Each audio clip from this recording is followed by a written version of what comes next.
لو أنزلنا هذا القرآن على جبل لرأيته خاشعا أنزلنا هذا القرآن على جبل لرأيته خاشعا أنزلنا هذا القرآن على جبل لرأيته خاشعا متصدعا من خشية وتلك الأمثال نضربها للناس لعلهم يتفكرون.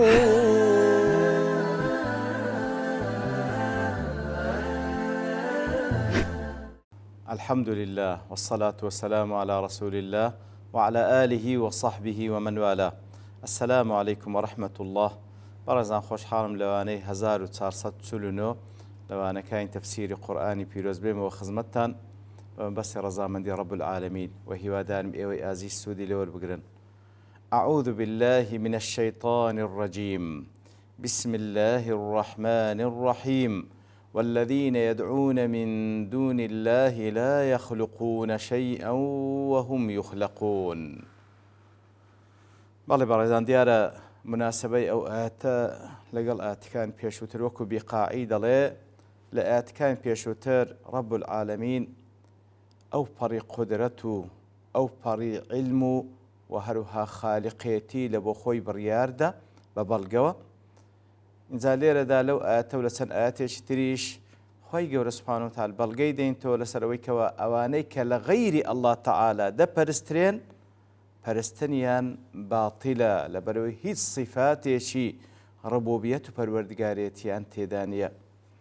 والذين يدعون من دون الله أي والأصنام التي يعبدها المشركون من دون الله أو بتو صنمانو أو پەرسترا و بەنا حەقانەی کە لە خوار الله تعالى دەپەرسترێن لا يخلقون شيئا لا تستطيع أن تخلق شيئا ناتوان هیچ شتێک خەلق بکەن بۆ معنای کەوا لە عەدەمەوە بیهینە وجود وهم يخلقون لە کاتێکدا بەخۆی مەخلووقە ئەو پەرستراوانەی لە خوار الله تعالى دەپەرسترێن بە هیچ شێوەیەک ناتوانن مەسئلەی خەڵقەوە یەکێکە لە صفاتی ڕبوبیەت پەروەردگارێتی ناتوان شتێک خەلق بکەن لە عەدەم و بیهینە وجود نەکەر ئەوەندە بەڵکو بەخۆیان مەخلووق و دروست کراون. فكيف يكون إلها ما كان مخلوقا لا يملك نفعا ولا ضرا. دەی باشە کەسێک یان زاتێک یان شتێک کو دەبیتە پەرستراو لە کاتێکدا بەخۆی مەخلووق و دروست کراوە ئەسڵەن نە نەفع و قازانج و نە زەرەر و زیانی بەدەستەوە بی. ڕازی دەڵێ لێرە پرسیارێک دێتە پێش خۆی گەورە سوبحانەهو وتعالە لە سەرەتای سوورەتەکەدا دەفەرمێ ئەفەمەن یەخلوق کەمەن لا یەخلوق ئەو زاتەی کەوا خەلق دەکا وەکو ئەو کەسەی کەوا خەلق ناکە وەکو یەکە يدل على أن هذه الأصنام لا تخلق شيئا. لسرتادا كواي فرمو كواتا بلغاية لسروي كوا أو برسرا بنا حقانا بتابتي بتوصانا مكان هيج شيك دروز ناكن. وليرز دفرم لا يخلق شيئا يدل على نفس هذا المعنى لا يخلقون شيئا. عيني ليرش هر عين دفرمي أو أنا لتوانا دانيش تخلق من نفسي معناه تكرار نبويتوا لو الله أمداد له أن المذكور في أول الآية أو كلا سرتاي آيات كان باسكرا أنهم لا يخلقون شيئا لو يندر باسكرا كواوانا لتوانا دانية هيشت خلق بكن. والمذكور ها هنا بلهم أويلير دا باسكرا أنهم لا يخلقون شيئا وأنهم مخلوقون لغيرهم. بلهم لير دا فرمي أوانا بالي هيشت خلقناكن بلكو بخوشيا مخلوقا خواهي جور خلقياني كرديا. فكان هذا زيادة في المعنى لو يليردا معناه زيادة دا بخشي. وكأنه تعالى بدأ بشرح نقصهم في ذواتهم وصفاتهم كوا تخواهي جور سبحانه وتعالى بويد سبيكرديا كوا باز لا نقصانيا ذكا لذات خوان لصفاتيا أواني كوا دبرسترين لغير الله تعالى. فبين أولا أنها لا تخلق شيئا لسرت هذا بس باسي ويكر كوانا هیچ ناتوان خلق بکەن. ثم ثانيا أنها كما لا تخلق غيرها فهي مخلوقة لغيرها. بەڵام لێرەدا دەفەرمی هەر وەک ناتوان خەڵق بکەن بەڵکو مەخلوقیشن بە خۆیان غەیری خۆیان خەڵقیان کردێ کە ئەڵڵا تەعالە. و هەروە دەفەرمی أفمن يخلق كمن لا يخلق لبيان المستحق للعبادة.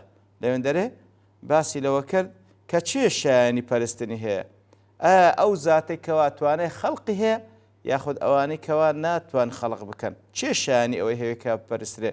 وأما قوله لا يخلقون شيئا بەڵام کە لێرەدا دەفەرمی ئەوانە هیچ دروست ناکەن فلبيان عجز هذه الأصنام وضعفها.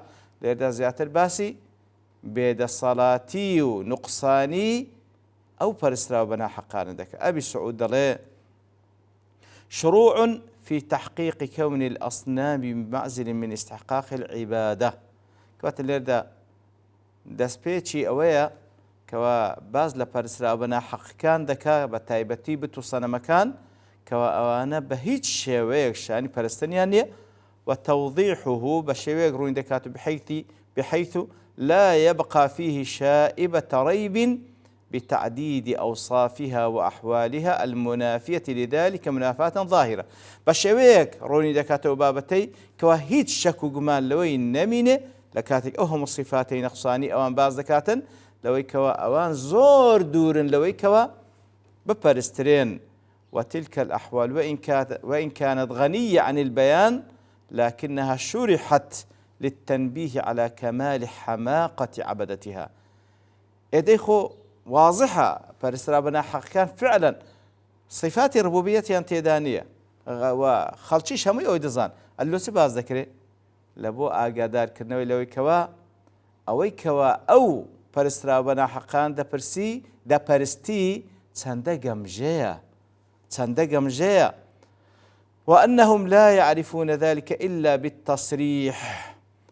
إتر بتصريح نبي وأنا تيناغن بأماجة تيناغن وأنا أي والآلهة الذين يعبدهم الكفار كواتا أو آلهة أو برسرا بنا حقاني كوكافر كان ديوان برستن بهيج شوك شاني برستن نين إنزا هل درجة أبابة رب العالمين دفرمي أموات غير أحياء وما يشعرون أيان يبعثون.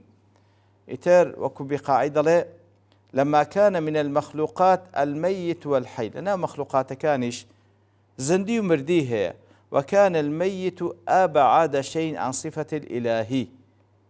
إتر لنا مخلوق كان زندي ومرديه طبعا مرديك زور دورتر لو كواصفات خواتي تيدا بي نفى عن الأصنام الحياة. ليردا باز لوي دكا أو بتو السلمان هي جيانيا تيدانية جمادا لدواي أوي كوا نفي قدرة علم ليان كردو ليرا نفي جياني شان لدكاتو المستلزم لأن يكون عبدتها أشرف منها.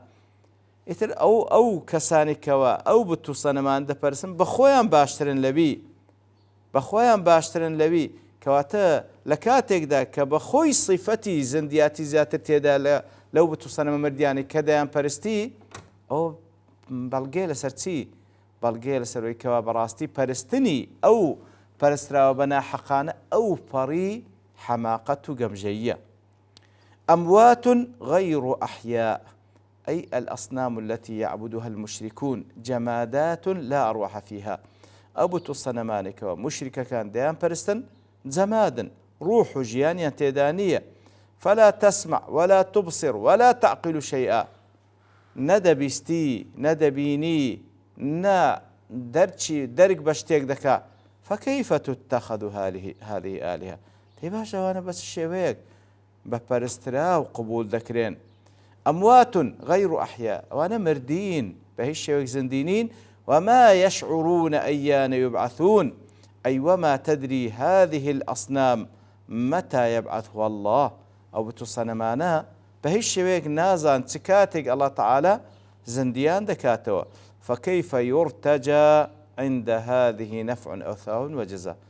دي أو مرديانا كوا مردين وزندينين ونازان كنجي خوا ديان جياني توا دي أوانا بس الشويك تصاورواني اللي ذكري كوا پاداشتیان هەبیان نەفعیان هەبیان ئەوەتە شتێکیان لەدەست بێ. ڕازی دەڵێ وما يشعرون أيان يبعثون عائد إلى الأصنام کەواتە بت و سەنمەکان بخۆیان نازان چ کاتێک زندی دەکرێنەوە. وفي الضمير في قول يبعثون قولان کەواتە وما يشعرون لەبۆ بت و سەنمەکەی دەگەڕێتەوە وما يشعرون أيان يبعثون أوش دەڵێ دوو قولی لەسەرە.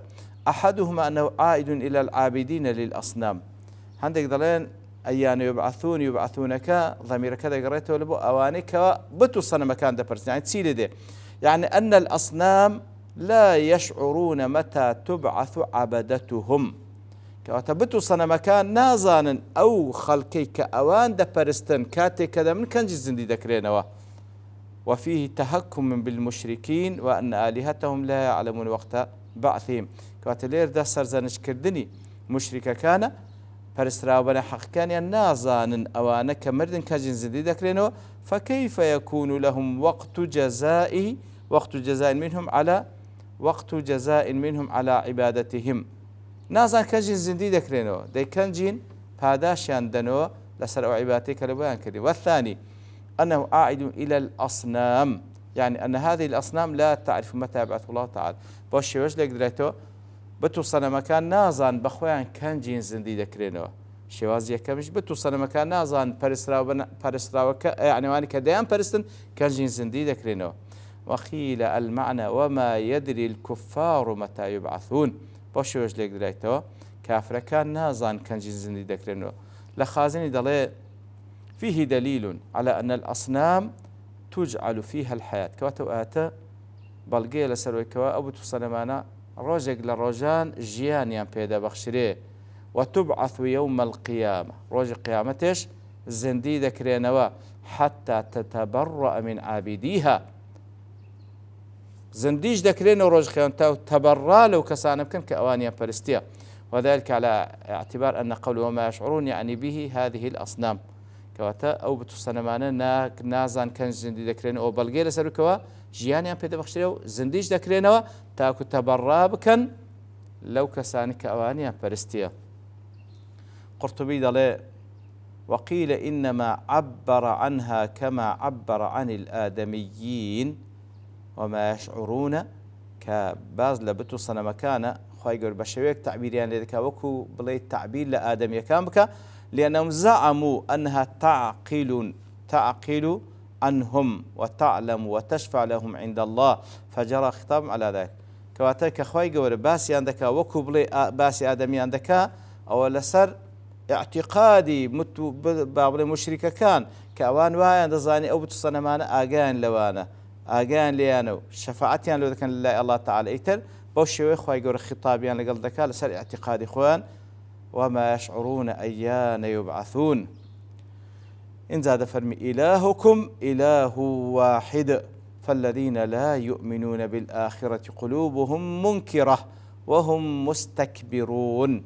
مناسبة آتت لقلوي بيشترك ورازي دلي أن الله تعالى لما زيف فيما تقدم طريقة عبدة الأوثان والأصنام كاتك لآت كان بيشوتر خواهي قول سبحانه وتعالى أو ريقاي كوا ئەوەی بت و سەنەم دەپەرستی خی گەور ڕێگاکەیان و اعتقادەکەیانی خی گەورە بە باتڵ نیشاندا. وبين فساد مذهبهم بالدلائل القاهرة ئیتر باسی لە فەسادی اعتقادەکەیان کرد کەوا چەندە باتیلە بە بەڵگەی زۆر بەهێز. قال إلهكم إله واحد ئینجا لێردا دەفەرمی پەرستراوتان یەک پەرستراوە. ثم ذكر تعالى ما لأجله أصر الكفار على القول بالشرك وإنكار التوحيد. إنزا ليردا باز لو سبب ذكا لبرتسي كافر كان هندا مصر لسر شرك لسر إنكار كردني توحيد. إلهكم إله واحد أي معبودكم أيها الناس الذي يستحق عبادتكم دون سائر الأشياء. وتا پرستراوتان أي خلچينا أو پرستراوي كوا بفعلي شاينا بپەرسترێ هەر ئەو شانە بپەرسترێ ئەو پەرستراوەتان معبود واحد یەک تاکە پەرستراوی بە حەق هەیە فلا تشركوا به شيئا کەوا تەنها ئەڵڵایە بە هیچ شێوەیەک شريشي لبو بريار مدن فالذين لا يؤمنون بالآخرة قلوبهم منكرة وهم مستكبرون أي فالذين لا يؤمنون بيوم القيامة والجنة والنار أوانك إيمانيان بروج قيامة نية باوريان بباشت جهنم نية قلوبهم تنكر ما أخبر به من قدرته وعظمته ونعمه دڵەکانی ئەوان ئیمانیان بە قیامەت ئینکاری ئەوەی دەکەن ئەوەی کە خوای گەورە باسی کردە دەربارەی قدرەت و عەظەمەت و نیعمەتی خۆی ئەوان ئینکاری دەکەن وتنكر إفراد الله بالعبادة وهروها إنكاري أو ذكن